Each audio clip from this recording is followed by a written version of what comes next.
Grabe guys, finally natupad din yung isa sa bucket list namin ni Erica dito sa Japan, ang makapag-camping gamit ang camper van.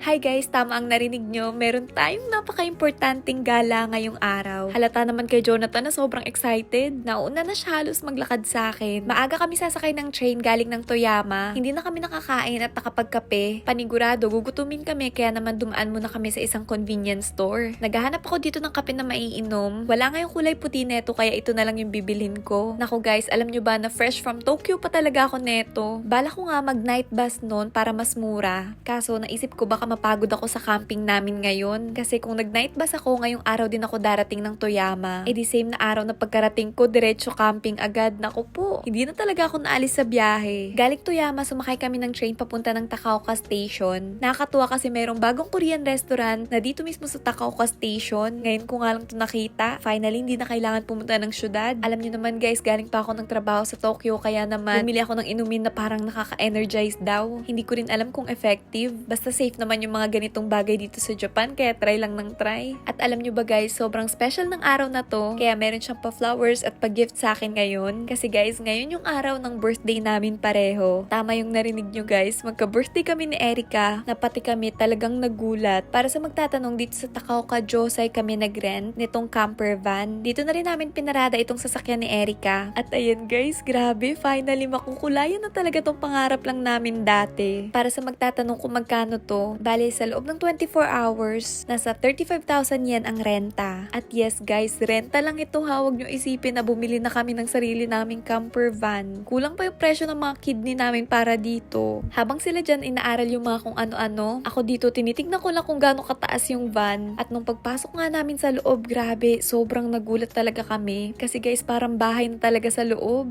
Napakaganda at komportable. Kaya ayan, kahit nahihiya pa si Erica dito, sabi ko dapat dalawa kami magva-van tour kasi nga ito talaga yung pangarap namin na finally nakulayan na. Tignan nyo guys, sa loob mismo meron ng aircon at itong mga sofa na nakikita nyo, hindi lang yan basta sofa guys kasi nagiging kama yan. Isi-set up lang dyan, ilalatag tapos napakalaki at komportable na ng tulugan. Bukod doon, meron pang loft dito na pwede ring tulugan. As in, sobrang sulit na siya. Kaya naman, ano pang hinihintay nyo? Agad-agad kinuha ko na yung mga gamit namin dito sa sasakyan. Nagulat ako kasi pareho si Jonathan at si Erica na merong dalang suitcase na para bang ilang gabi ang camping na to. Ako bukod sa sarili ko lang yung dala ko, meron pa ako natanggap na bulaklak at regalo kaya sobrang happy ko na. Alam nyo ba guys, ang kwento talaga neto nakapagpabook na si Erica, kaso kinancel niya kasi medyo nga nakakaba na mag-drive ng medyo malayo tas sobrang laki pa ng sasakyan na to. Pero nung napanood niya nga yung vlog na meron ng lisensya si Jonathan, nako guys, agad-agad minessage kami na ipabook na nga ulit itong RV or camper van. Tignan nyo naman guys kung gaano kalaki yung van na to at gaano kaliit yung nagdadrive. Sinubukan niya lang talaga para sa experience din at makalabas nga dito galing sa parking. Habang sila dyan inaaral, ginagamay kung paano to papaanda rin. Ako dito sa likod, grabe, sobrang komportable lang. Literal na Disney princess ang datingan. Para lang ako nasa loob ng bahay. Kasi guys, kung nakikita nyo, merong sofa, talagang komportable. Nakatayo ako kahit na umaandar. At talagang ang laki lang ng space. Pwede ka dyan uminom-inom, magmuni-muni. Pwede ka rin matulog. Pero hindi rin naman ako makatulog kasi medyo nagugutom na nga.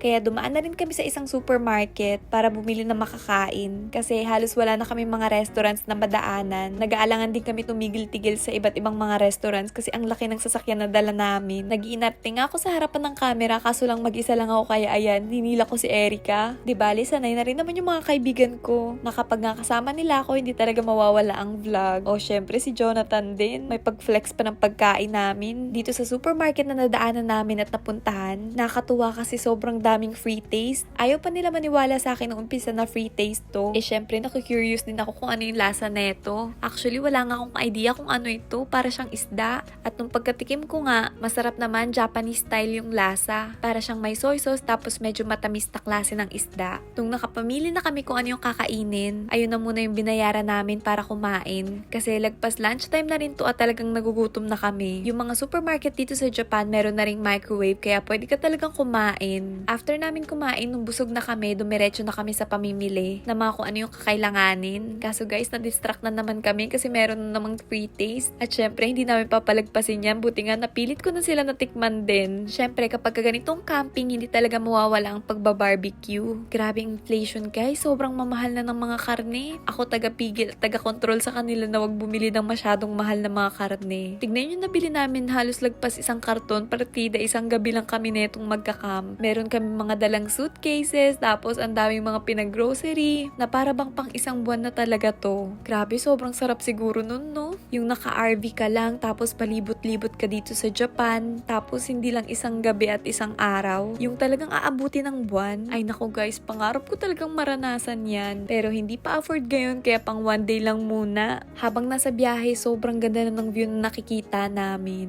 Praise God talaga na meron na ring lisensya si Jonathan. Kaya feel na feel din namin ni Erica yung birthday namin ngayon. Kasi nga talagang Disney princesses lang kami. Si Jonathan na lahat talaga nag-isip ng itinerary na mga pupuntahan. Talagang kami tagasabi lang kung kailan nagugutom na. Una nga namin pinuntahan itong kuweba. Na grabe guys, sobrang ganda, kaya abangan nyo yan sa next vlog ah. Ayun lang muna ngayon. Thank you so much for watching!